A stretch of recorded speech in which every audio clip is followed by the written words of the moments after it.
L'enquêteur du paranormal est avec nous au bout du fil. Salut Christian. Salut Yannick. Est-ce que tu as affûté ton bronzage tout au long de l'été?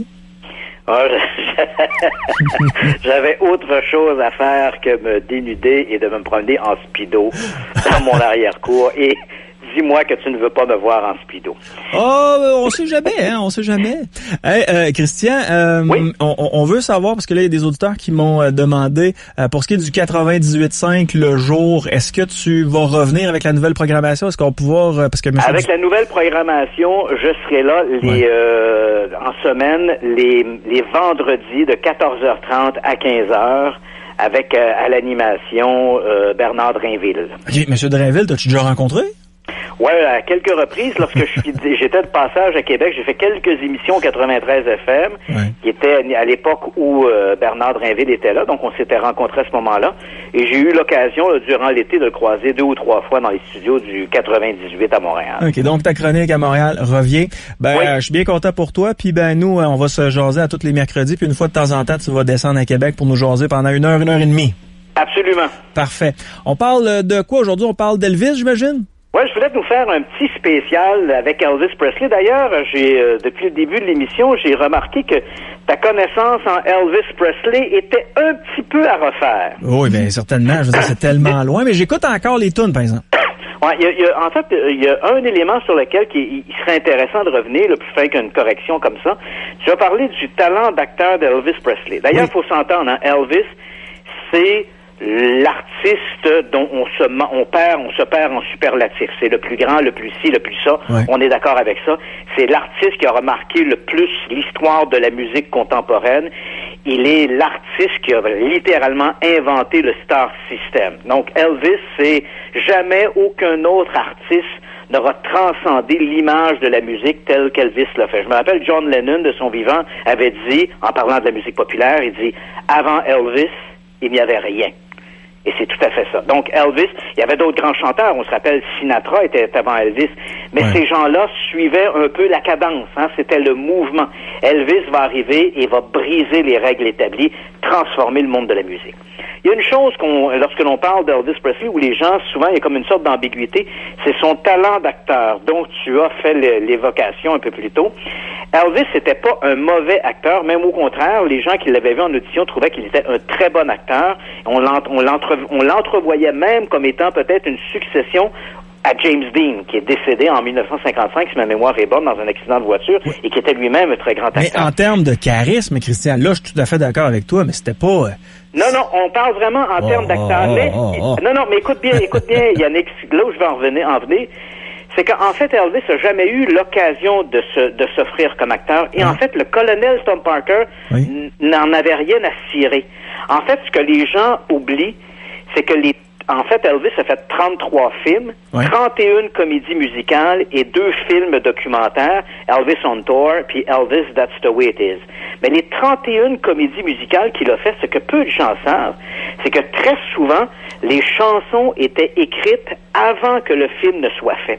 En fait, les films d'Elvis, Elvis a inventé, le colonel Tom Parker a inventé le vidéoclip. Le film d'Elvis n'est rien d'autre qu'un long vidéoclip de 2 heures. En fait, on écrivait des chansons. Elvis arrivait en studio, enregistrait, par exemple, prenons le film Blue Hawaii. Donc, il rentrait en studio, enregistrait une dizaine de chansons sur un micro-sillon, dont Blue Hawaii, Can I Help Falling in Love, etc. Il enregistrait ça. Ensuite, on allait voir un scénariste, on lui disait « Je me fous de ton histoire, écris n'importe quoi. Mais il faut que dans ton histoire, à 10 reprises, Elvis fasse une pause et chante une toune. » Elvis recevait 1 million par film et 50% des recettes du film en salle, ce qui n'a jamais été revu après ça dans l'histoire d'un acteur et du cinéma. C'était des cachets qui étaient faramineux. Et le seul objectif du film était de te vendre un disque. Fait que le talent d'acteur, le scénario, on n'en avait rien à cirer. Et c'est d'ailleurs, ça a toujours été une friction entre Elvis et le colonel Tom Parker. Elvis disait, j'aimerais jouer dans un film sérieux, j'aimerais montrer que je peux être un bon acteur. Et Tom Parker lui répondait, on n'en a rien à cirer. Content tout de te présenter devant la caméra, chante tes 10 tunes, on va vendre des records, puis le maudit film, on n'en a rien à foutre. Donc, ça explique la perception que nous, qui l'avons pas connu de son vivant, puis qui connaissent pas nécessairement toute l'histoire d'Elvis puis de sa relation avec son gérant, ça explique notre perception. Juste en voyant ces films, tu te dis, ben voyons donc. Absolument. Et ce qui est triste là-dedans, après la mort d'Elvis, les films étaient tellement mauvais que en fait, tous les critiques ne voulaient plus les voir. Hein. Les fans d'Elvis allaient voir les films au cinéma, mais les critiques ne se déplaçaient même plus pour aller voir ces films. Même les critiques musicales ne voulaient même pas écouter les albums parce qu'ils étaient associés à des films de piètre qualité. Et après la mort d'Elvis, il y a toutes sortes de critiques musicales qui ont revu l'ensemble de la musique des films d'Elvis. Et ils ont trouvé de magnifiques pièces qui étaient littéralement passées sous le manteau parce que le film était trop mauvais. Prends par exemple une chanson qu'on a beaucoup entendue, qui a beaucoup tourné il y a quelques années, parce qu'on en a fait un remix un peu en musique hip-hop, un peu, ou pop, qui était la chanson Little Less Conversation. Oui. Cette chanson-là est un film excessivement mauvais. Love I Little, Live I Little, un film de 1967 ou 68. Le film est mauvais. Mais il y avait 2 ou 3 excellentes pièces musicales là-dedans. Et le fait que ces pièces étaient jouées dans des films de si piètre qualité, elles ont littéralement passé sous le manteau. Et quand on aura fait une réédition des chansons d'Elvis, des critiques ont réécouté ça, mais ils disent, mais mon Dieu, ça c'était vraiment une très belle chanson, celle-là aussi. On a trouvé de véritables petits trésors, malheureusement trop tard pour qu'Elvis puisse bénéficier de ça. Donc, oui, les films d'Elvis sont mauvais, oui, les scénarios sont mauvais, et c'est pas tant à cause du talent d'acteur d'Elvis que de la volonté de Tom Parker de ne vendre essentiellement que des disques et d'empocher du fric. Quant au talent d'Elvis, ça, il n'en avait rien à cirer. À mes oreilles, tu as rétabli la réputation d'Elvis comme acteur. Voilà, c'est ça. Donc, on a parlé un peu de sa carrière, bien sûr, qui transcende tout. C'est le grand Elvis, hein, on pourra jamais en revenir là-dessus. Mais c'est vrai, qui est avec toi en studio ce soir? C'est pas Laurence? Non, c'est Amy J. Ben, Laurence, on va l'entendre dans quelques minutes, là. OK, donc Amy J, elle a mentionné, par exemple, les rumeurs qui ont entouré la mort d'Elvis. Ouais. Et c'est un peu de ça que je voulais te parler ce soir. Donc, ces rumeurs-là, d'où viennent-elles? Comment elles se sont alimentées? Et ce qui est vrai, c'est... Bon, d'abord, faut pas se le cacher, Elvis est un tel artiste que, et comme beaucoup d'autres artistes, lorsqu'il y a leur décès un peu prématuré, il faut rappeler qu'Elvis avait 42 ans, ce qui est très jeune, et au moment où il décède, bien évidemment, on est tellement pris de surprise par cette mort, comme autant celle de Marilyn Monroe que de James Dean, que de Kurt Cobain. Donc, ce sont des morts auxquelles on ne s'attend pas trop. Et là, des rumeurs vont se mettre à circuler. Hein? Marilyn Monroe aurait été assassinée par les frères Kennedy, ou à tout le moins par Robert Kennedy. On a raconté que Kurt Cobain avait été assassiné, il ne s'était apparemment pas suicidé. Donc, on aime ces rumeurs-là. Oui. Hein? Et il y a des rumeurs de survie. On a dit qu'Elvis était toujours vivant. On a dit également que Jim Morrison était toujours vivant. Ou à un moment donné, on a même dit que Jim Morrison était mort dans un bar à Paris. On l'avait transporté chez lui dans son appartement parisien, où on avait voulu faire croire qu'il était mort d'une surdose. Son corps ne serait même pas enterré au cimetière du Père-Lachaise. Donc, on le voit, ces grands artistes font souvent l'objet de toutes sortes de rumeurs. Et qui plus est, dans les années 80, s'est développé aux États-Unis ce qu'on a appelé la peur satanique, de satanic panic. Et là, à ce moment-là, toutes sortes de groupes fondamentalistes religieux se sont attaqués à toutes sortes de légendes musicales pour littéralement réécrire l'histoire. Hein? Le groupe Kiss, par exemple, qui veut dire baiser, est devenu des Kings in the Satan Service. Donc, on voyait le diable partout. AC/DC, qui veut dire le courant alternatif, courant continu, devenait Antichrist on Dead Christ. Hein? L'antichrist contre le Christ. Ouais. Donc, on voyait, il y avait une réécriture de ces groupes musicaux. On avait toutes sortes de légendes qui tournaient autour de ça. À la fin des années 70, on disait, par exemple, pour diaboliser la musique rock, tourner les albums de Led Zeppelin à l'envers, ce qui serait plus difficile aujourd'hui avec les CD. Mais à l'époque, c'était des micro-sillons. Donc, tourner les micro-sillons à l'envers, et notamment sur Stairway to Heaven, et là, vous allez entendre des paroles sataniques. T'sais. Donc, Le monde de la musique est un terreau fertile aux rumeurs et évidemment, la mort du plus grand artiste du 20e siècle devait alimenter ces rumeurs-là. Et c'est vrai qu'il y a des choses un peu curieuses. D'abord, au moment où Elvis décède, il n'y a aucune enquête de police. Il faut rappeler les derniers instants d'Elvis. Ce matin du 16 août 1977, il a passé la nuit à jouer au tennis.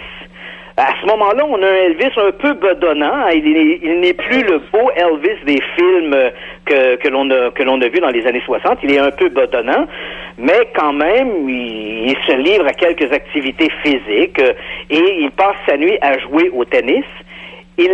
Vers à peu près 8 heures le matin, il monte dans sa chambre. Il est accompagné de sa compagne de l'époque, Ginger Alden. Ils se mettent au lit. Vers 9 heures, Elvis qui a des problèmes à dormir et il faut bien se, même si ça diminue un peu l'image, l'aura du King, a de très sérieux problèmes de constipation. Alors, vers 9 heures, il se lève, il prend un livre, il dit à Ginger Alden, je vais aller à la salle de bain. Ouais. Et Ginger lui dit, ne t'endors pas là. Lorsque Ginger s'endort, lorsqu'elle se réveille vers 1h30 de l'après-midi, Elvis n'est toujours pas de retour au lit. Elle va frapper à la porte de la salle de bain, pas de réponse, ouvre la porte, Elvis est étendu sur le plancher. Il est à ce moment-là déjà mort. Elle va appeler des gardes du corps qui vont arriver vite à son chevet. On appelle l'ambulance. Elvis est transporté au Memorial Baptist Hospital de Memphis et à 3h30, un communiqué est émis par l'hôpital disant Elvis Presley est mort. Et à 16h ce jour-là, le père d'Elvis, sur les marches même de Graceland, ce manoir de Memphis, qui était la résidence d'Elvis, annonce officiellement la mort de son fils. Donc ça, ce sont les derniers moments de la mort d'Elvis. Et ce qui est assez amusant, je t'ai envoyé là, durant la journée quelques petits extraits audio. On a un extrait, le dernier concert public filmé par la télévision américaine était le CBS qui avait filmé un concert en mois de juin qui a été diffusé après la mort d'Elvis, qui s'appelait Elvis in Concert, qui est un peu pathétique parce que ce qui est triste quand on voit ces images-là, on a bien sûr un Elvis en voix. Il va garder jusqu'à sa mort cette voix exceptionnelle, mais malheureusement, on le voit un peu bedonnant. On voit aussi les effets des nombreux médicaments qu'il prenait. On voit un homme qui est un peu hagard sur la scène. Il se cherche. On le voit même chanter des succès comme Jealous Rock. Il bafouille au milieu de la pièce et cherche les paroles. Donc, ça, malheureusement, c'est un peu pathétique. Et, étrange coïncidence, CBS va enregistrer le dernier concert live qui sera diffusé à la télévision, mais pas le dernier concert d'Elvis, il en a fait quelques-uns après ça, mais le dernier concert filmé, c'est CBS qui l'ont filmé. Et CBS ont été les tout premiers aussi à annoncer publiquement la mort d'Elvis. Et un petit extrait audio où je t'ai retrouvé cette annonce de la CBS qui annonce le décès d'Elvis. T'as fait jouer ça à l'instant, mon ami. OK. Que c'est excellent. Ouais, mais là, Yannick, c'était pas l'extrait que je voulais que tu fasses entendre, mais ça a été quand même un régal pour nos oreilles d'entendre les Fire and Dreams d'Elvis. Ouais. Mais bref, CBS annonce la mort d'Elvis et là, évidemment, cette nouvelle fait le tour du je vais te le faire jouer à l'instant, tiens. Ça te va-tu? On y va. OK. J'allais dans l'ordre. Hein? OK. The undisputed king of rock and roll, Elvis Presley, is dead. He died this afternoon here in his adopted hometown of Memphis after apparently collapsing at his South Memphis mansion. He was transported by ambulance to Baptist Hospital where he was pronounced dead on arrival. No cause of death has been given yet. This is Dan Osborne for CBS News, Memphis. Bon.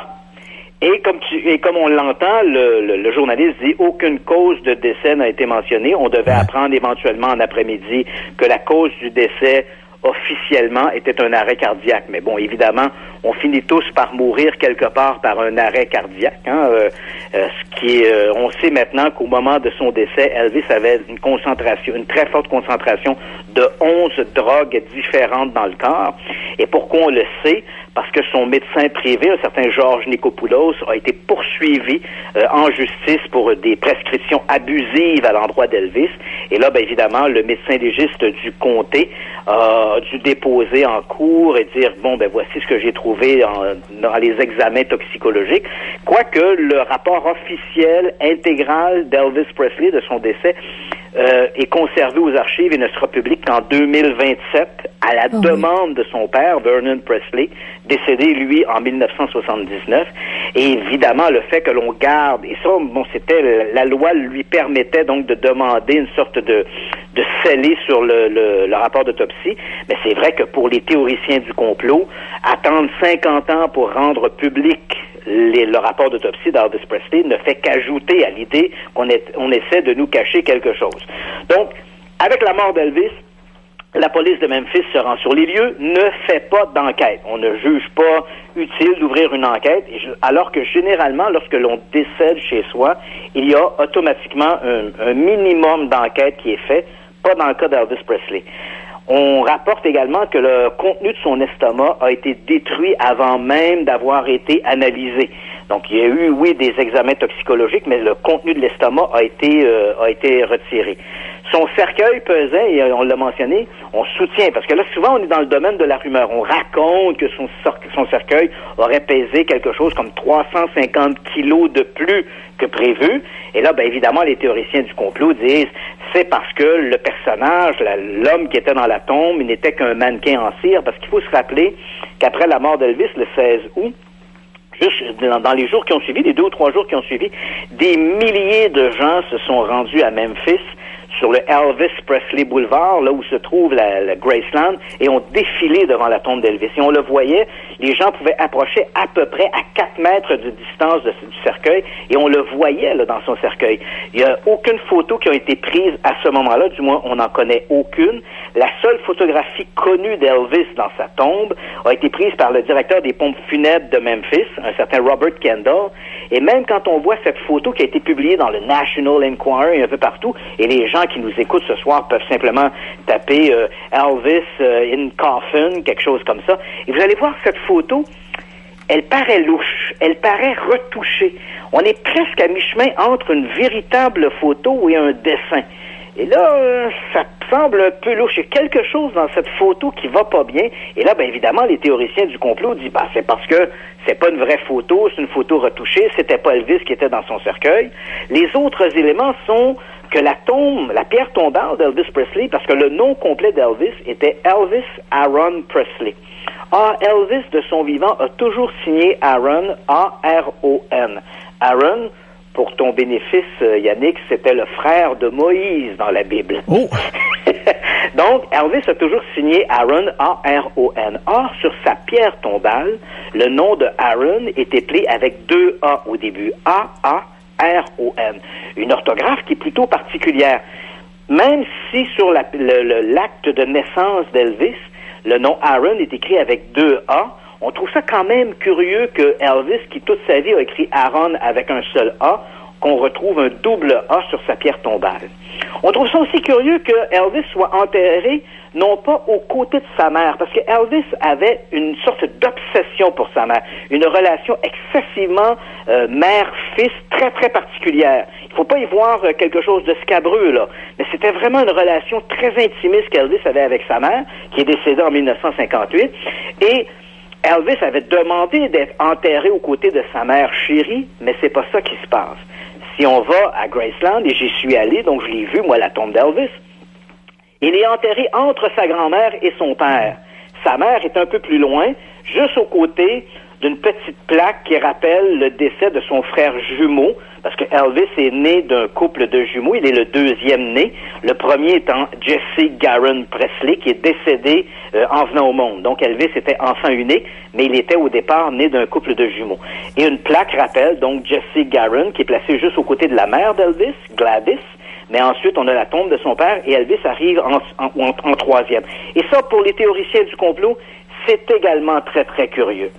Ce qu'il y a aussi de curieux dans la mort d'Elvis, 2 semaines avant son décès, 3 de ses anciens gardes du corps, qui avaient été limogés l'année précédente, donc en 1976, avaient décidé d'écrire un ouvrage qui révélait les dessous de la vie privée d'Elvis Presley dans un ouvrage excessivement controversé qui s'appelait Elvis What Happened. Et pour la première fois, on avait une vision intimiste de la vie d'Elvis. Et les 3 gardes du corps disaient là-dedans, révélaient en fait des choses que personne n'osait imaginer, donc tous les excès de médicaments qu'Elvis prenait, alors qu'on imaginait tout le temps Elvis comme étant le bon country boy qui allait à la messe, qui chantait du gospel, et personne n'imaginait qu'il pouvait avoir ces travers de personnalité, un individu excessivement soupe au lait, maussade, narcissique à l'extrême, et qui était obsédé par la consommation de drogue. Et c'est ce qu'on révèle dans Elvis What Happened. Le livre sort à la fin du mois de juillet. et Elvis, 2 semaines plus tard, décède. Alors là, évidemment, des gens, les théoriciens du complot, diront, Elvis a simplement vu, avec la publication de ce livre-là, la honte qui était pour tomber sur lui, et voyant que sa vie était engagée dans un véritable cul-de-sac, aurait décidé de falsifier sa mort pour finalement recommencer sa vie ailleurs. Toutes ces histoires-là demeurent un peu de la rumeur, et c'est vrai que des gens ont dit, on a visité Memphis, et on a vu des gens qui ressemblaient un peu à Elvis, derrière le rideau, derrière ci, mais de toi à moi, là, si tu voulais refaire ta vie, si tu étais Ronald McDonald, puis tu voulais refaire ta vie, tu n'irais pas te cacher dans un McDonald's. C'est sûr que non. Ça me paraît un peu étrange. Mais en fait, toutes ces rumeurs-là seront soudainement accentuées en 1988, donc 10 ans pratiquement après la mort d'Elvis. Ouais. Il y a une journaliste un peu étrange, qui fait un peu dans le sensationnel, une certaine Gail Brewer-Giorgio, qui va publier un ouvrage qui s'intitule The Most Incredible Elvis Presley Story Ever Told. L'ouvrage sera éventuellement publié en format poche sous le titre Is Elvis Alive? Et tu l'as mentionné dans l'émission, arrive avec cette publication le clou du spectacle. Oui, puis je vais te poser une question, parce que du temps où je t'écoutais à la télévision, lorsque c'était en noir et blanc. Oui, c'est ça. Merci. Est-ce que vous avez fait ce dossier? Est-ce que vous avez fait ce dossier-là dans Dossier Mystère? Non, il y avait eu... T'étais pas loin quand même. J'avais travaillé à la traduction d'un documentaire qui s'appelait, en anglais, c'était The Elvis Files. Ouais. Qui avait été diffusé également à la télévision 4 saisons, à peu près à la même époque, et qui avait été diffusé et qui parlait justement de ces rumeurs et qui allait, évidemment, qui était un peu une reprise des éléments proposés par cette Gail Brewer-Giorgio. Mais juste pour te rassurer, ma télé dans le salon était en couleur, mais dans ma chambre était noir et blanc. Était en noir et blanc. Bon, tu gardes un bon souvenir de moi en noir et blanc. Et le clou du spectacle, comme tu l'as mentionné, c'est que cet ouvrage-là il était ensaché avec une cassette audio. Et là, Madame Giorgio nous dit que cette cassette audio, elle l'a obtenue par un proche de la famille Presley. Elle-même ne sait pas exactement qui, hein. Elle raconte une histoire. On est presque dans les récits de complot, là, extraterrestres et tout le reste, les hommes en noir. Madame Giorgio dit, voilà qu'à un moment donné, elle se fait accoster par 2 femmes. Ces 2 femmes lui laissent supposer, elle ne se présente pas à elle, ne lui donne pas de nom, mais elle conclut au gré de leur discussion qu'elles sont des membres de la famille Presley, des cousins, cousines, il y a quelque part, il y a un lien familial. Et elles lui remettent une cassette audio sur laquelle on entend un homme parler au téléphone. Le bruit de fond est exécrable, mais on en a quand même un extrait que je t'ai envoyé ce matin. On va l'écouter et je te dirai ce qu'il en est.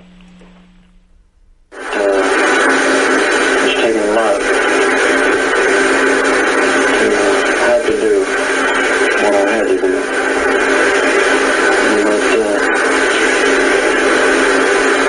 But I'm thinking in the long run that it's going to pay off. I believe that doing things this way has made it a lot easier for me and for everybody else too.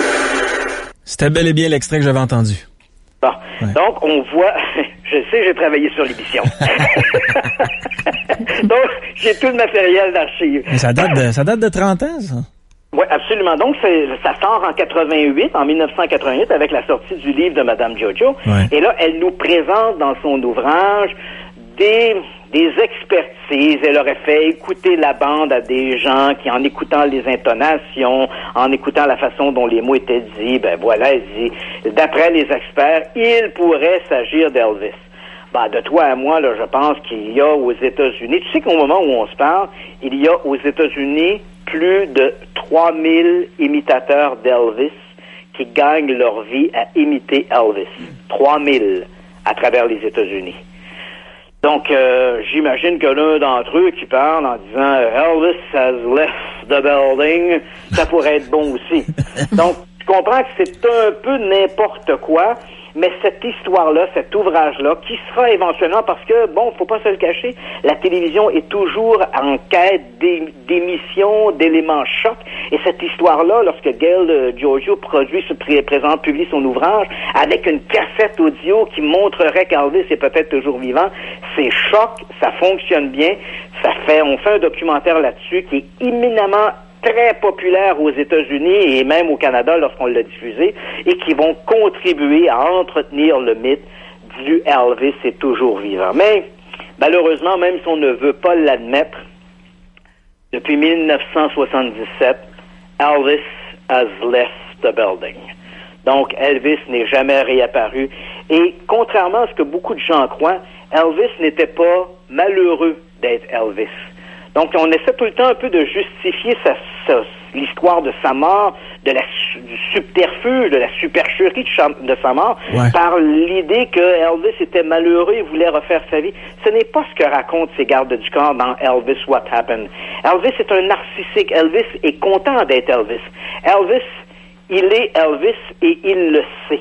Pourquoi prend-il cette tangente-là, cette tangente un peu étrange? Pourquoi va-t-il consommer de la drogue? Là, évidemment, je ne suis pas psychologue, mais il faut quand même se rappeler que Elvis, c'est un peu aussi, il y a une de ses chansons qui s'appelle Fairy Tale, qui est conte de fées. Et c'est vrai que la vie d'Elvis Presley est un conte de fées. Hein? Il est né excessivement pauvre. Écoute, tu ne peux pas imaginer une pauvreté plus marquante que celle-là. Il est né à Tupelo, Mississippi. Il faut dire aussi que chez les Presley, on meurt jeune. Hein? Elvis est mort à 42 ans, sa mère à 46 ans, son père à 63 ans, et son frère jumeau est mort-né. Donc, on ne vit pas vieux chez les Presley. Lorsqu'Elvis naît en 1935, il naît à Tupelo, Mississippi. Il vit dans une énorme pauvreté. Ils habitent une petite maison qui n'est en fait qu'une seule pièce. C'est littéralement une cabane. Et ce Elvis Presley, donc, à 17 ans, pour faire une histoire courte, à 17 ans, c'est un parfait inconnu. À 18 ans, il commence à être connu. À 19 ans, il est la plus grande star de toute l'histoire de la musique du rock and roll. Donc, tu comprends cette ascension fulgurante qui va le faire passer pour reprendre le titre d'une de ses chansons, du ghetto au royaume. Elvis l'a probablement mal géré, cette histoire-là. C'est une telle richesse qui tombe sur lui, une telle popularité, que le commun des mortels aurait eu de la difficulté à assimiler cette transformation dans sa vie.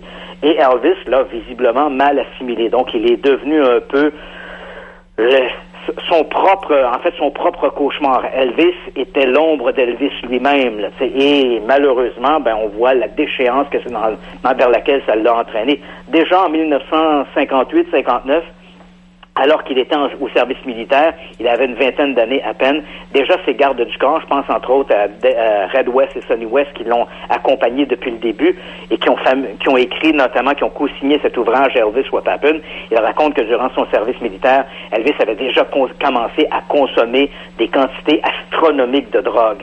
Donc évidemment, 20 ans plus tard, cette consommation abusive ne pouvait que l'amener dans une déchéance qui devait le conduire à son cercueil. Puis du jour au lendemain, en fait, il est devenu de inconnu à connu. C'est quoi qui est arrivé? C'est quoi l'événement qui lui a vraiment ouvert les portes? Et ça, c'est une question. Quand on parle d'un conte de fées, là, c'est vraiment ça, le conte de fées. Elvis Presley décide d'enregistrer une chanson pour sa mère. C'est l'anniversaire de sa mère. Donc, tout son univers tourne autour de sa mère.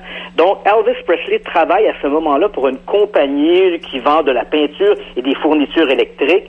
Et Elvis a économisé un gros $2 pour enregistrer une chanson pour sa mère. Donc, sur son heure de midi, alors qu'il travaille, il conduit des camions, il s'arrête à la Sun Record, qui est une compagnie de disques, et pour $2, on peut enregistrer une espèce de 45 tours. Donc, Elvis s'arrête et va payer son $2, rentre dans une boîte avec sa simple guitare, un microphone, et la dame qui l'accueille lui dit, allez-y, vous avez payé votre $2, vous pesez sur le piton, puis vous enregistrez quand vous êtes prêt.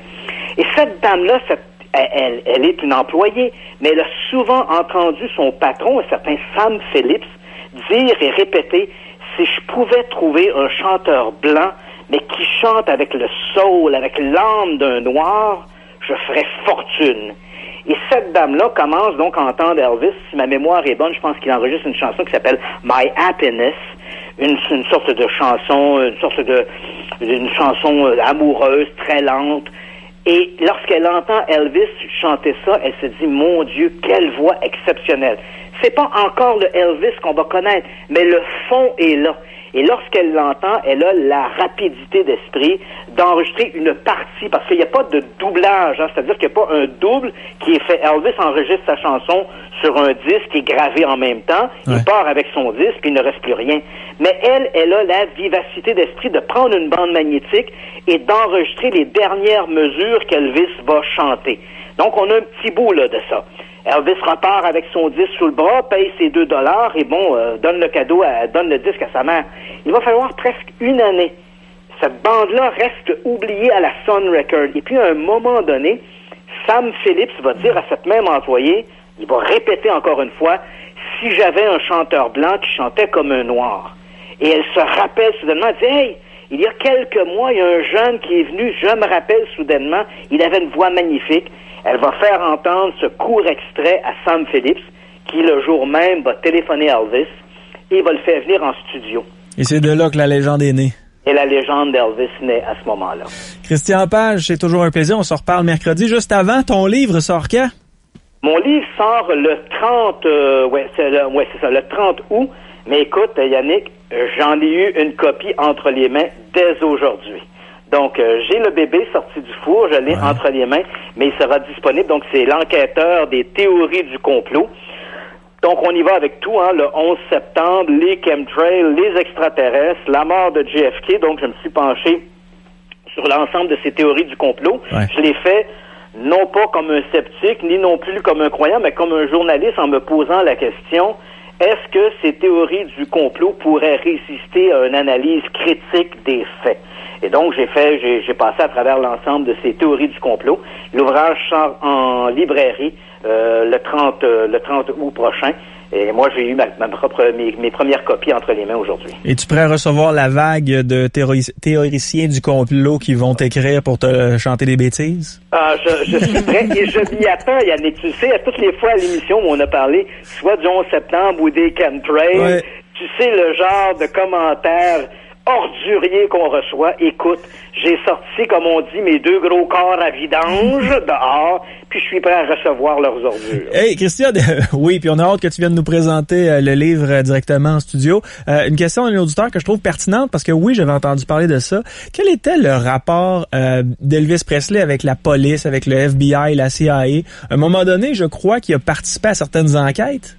Non, ça a été une rumeur. Hein. C'est un peu des théories du complot. On a dit, Elvis aurait été un agent fédéral, ce qui est à moitié vrai. Okay. C'est-à-dire qu'Elvis avait une obsession pour les armes à feu et pour les badges de police. Hein? Un peu comme un enfant, là, il tripait là-dessus. Des badges de shérif, de police. Et évidemment, son rêve était d'obtenir la badge la plus convoitée aux États-Unis, une badge du FBI.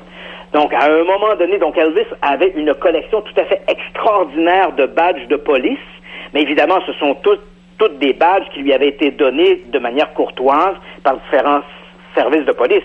Comment refuser quand Elvis Presley se présente dans vos bureaux puis dit « I am Elvis Presley, puis je veux une badge ». Écoute, tu lui donnes la badge, hein? Tu te fais signer un album, tu lui donnes ta badge, puis t'es bien content de rencontrer Elvis Presley. Ça s'est moins bien passé lorsqu'il s'est présenté au FBI. Il se présente au FBI à Washington, D.C., il va dans un bureau local, on lui refuse sa badge. Alors, on lui dit que le seul moyen d'avoir une badge, c'est de se présenter directement au bureau chef du FBI, le fameux FBI à Washington, D.C., dirigé par Edgar Hoover. Mais Elvis, étant Elvis, il décide de passer au-dessus de ça. Et il va demander directement une audition auprès du président américain de l'époque, qui est Richard Nixon. Et Nixon va accepter de recevoir Elvis Presley dans son bureau. D'ailleurs, il y a une célèbre photo où on voit Elvis donnant la main à Richard Nixon, et tu seras étonné de savoir que c'est la photo la plus commandée aux archives nationales américaines. Ah oui. Cette fameuse photo d'Elvis donnant la main à Richard Nixon. Et Richard Nixon, étant le président des États-Unis, va permettre à Elvis d'avoir une badge de police du FBI. Donc, pour Elvis, c'est la consécration, c'est son Saint Graal, cette badge de police du FBI. Mais comme on ne peut pas lui donner une badge de police comme ça, sans raison, et surtout une badge du FBI, on décide d'inscrire Elvis Presley. Mais là, on comprend bien quel est l'effet de ça. on inscrit Elvis sur la liste des agents d'infiltration pour les narcotiques. Parce qu'Elvis, du moins, il dit, si vous me donnez une badge, là, puis je vois que d'autres artistes, c'est amusant parce que c'est un paradoxe quand on sait qu'Elvis consommait à peu près tout ce qui se faisait en capsule. Elvis dit, vous savez, il dit, moi, je côtoie des gens du monde artistique, fait que si j'en vois qui vendent de la drogue ou qui en consomment, je vais les dénoncer. Alors, en disant ça, on décide de le placer sur la liste des agents d'infiltration pour le bureau des narcotiques du FBI, et c'est comme ça qu'Elvis obtient sa fameuse badge de police. Mais même si son nom figure sur la liste de ces agents-là, on comprend qu'Elvis n'a jamais réellement travaillé pour le FBI. C'était simplement de remplir, si on peut dire, une sorte de formalité pour permettre à Elvis d'avoir une badge du FBI en toute légalité. Je te allais voir la photo de la badge d'Elvis. Quelle belle badge! Ah oui, écoute, il y a une photo magnifique où on voit Elvis assis et on le voit bien dans toute sa splendeur du King. Il est littéralement comme sur un trône. Ouais. Devant lui, ses badges de police sont étendus, il y a des armes à feu et ses gardes du corps sont derrière lui. C'est vraiment une magnifique photo et c'est vrai qu'Elvis avait une collection tout à fait extraordinaire de badges de police. Christian Page, un gros merci. Ça me fait plaisir. Bonne soirée. Ben, Christian Page, c'est l'enquêteur du paranormal. Il est avec nous à chaque mercredi. Puis une fois de temps en temps, il descend. Il vient nous voir pendant 1h30, puis il nous parle de ces fameuses histoires insolites. Quel résumé de la vie d'Elvis et des mystères qui entourent la vie d'Elvis. C'est fou comment c'est intéressant. Ouais, toujours un plaisir. Donc, allez faire un tour sur sa page Facebook, Christian Page, ou encore allez faire un tour sur son site internet, christianpage.ca. Et comme il vous l'a dit, son prochain livre sort à la fin du mois. Donc, si ça vous intéresse, procurez-vous-le.